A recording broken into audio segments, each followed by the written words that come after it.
Hello guys, welcome to my channel গরম মশলা with MG. ময়দা ছাড়া, চিনি ছাড়া, ডিম ছাড়া খুব সহজে তৈরি করে নেওয়া যায় এমনই একটা টিফিন রেসিপি বা কেকের রেসিপি নিয়ে চলে এসেছি। চলুন চলে যাই রেসিপিতে। 1 কাপ হালকা উষ্ণ গরম দুধের মধ্যে কিছুটা বাতাসা দিয়ে দিলাম। বাতাসাটাকে আমি হাতের সাহায্যে একটু ম্যাশ করে দিলাম, ভালো করে মিশিয়ে নিলাম। এইবার একটা বোলের মধ্যে নিয়ে নিলাম 1 কাপ আটা, হাফ কাপ মিল্ক পাউডার আর 1/4 কাপ সুজি, 1/4 কাপ রিফাইন অয়েল দিলাম, ভালো করে মিশিয়ে নিয়েছি। এইবার আমি এর মধ্যে অ্যাড করে দিচ্ছি দুধটা দিয়েও খুব ভালো করে মিশিয়ে নিয়ে ব্যাটারটাকে আমি মোটামুটি 10 মিনিট ঢেকে একটু রেখে দিয়েছি। যেহেতু সুজি আছে, সুজিটা ফুলবে, তাই একটু 10 মিনিট রেখে দিতে হবে। 10 মিনিট পরে ফিরে এসেছি, সুজিটা কিন্তু বেশ ঘন হয়ে গিয়েছে।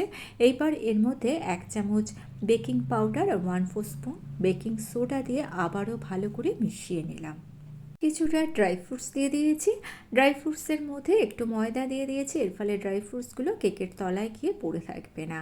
বেশ ঘন মনে হচ্ছিল ব্যাটারটা, তাই আরও হাফ কাপ মতো দুধ আমি এখানে অ্যাড করে দিলাম। খুব ভালো করে মিশিয়ে নিয়ে 1 চামচ ভ্যানিলা এসেন্স আর 1 চামচ ভিনিগার দিয়ে দিলাম। ভিনিগার ভ্যানিলা এসেন্স দিয়ে সেটাকেও খুব ভালো করে মিশিয়ে নিয়ে এইবার একটা কেক টিনের মধ্যে ব্যাটারটাকে ট্রান্সফার করে দিয়েছি। আর কেক টিনটার মধ্যে আগে থেকে আমি ব্যাটার পেপার লাগিয়ে রেখেছিলাম। কেক টিনটাকে ট্যাপ করে নিলাম। প্রিহিটেড কড়াইয়ের মধ্যে কেক টিনটাকে বসিয়ে 3 কাপ লবণ দিয়ে কড়াইটাকে 10 মিনিট প্রিহিট করে রেখে দিয়েছিলাম। কড়াইয়ের ঢাকনা বন্ধ করে দিলাম, ছিদ্রটাকে আটা দিয়ে বন্ধ করে দিলাম। এইবার কেকটাকে 10 থেকে 15 মিনিট বেক করার পর একটু খুলে দিলাম, কারণ কিছু ড্রাই ফ্রুটস উপর থেকে আমি এখন দিয়ে দিচ্ছি। যদি ড্রাই ফ্রুটস না দিতে চান, এক নাগারে কেকটাকে বেক করে নেবেন, তবে 10-15 মিনিটের আগে কখনোই কেকের ঢাকনা খুলবেন না। অল টোটাল 35 মিনিট পর কেকের ঢাকনাটা আমি খুলে দিয়েছি।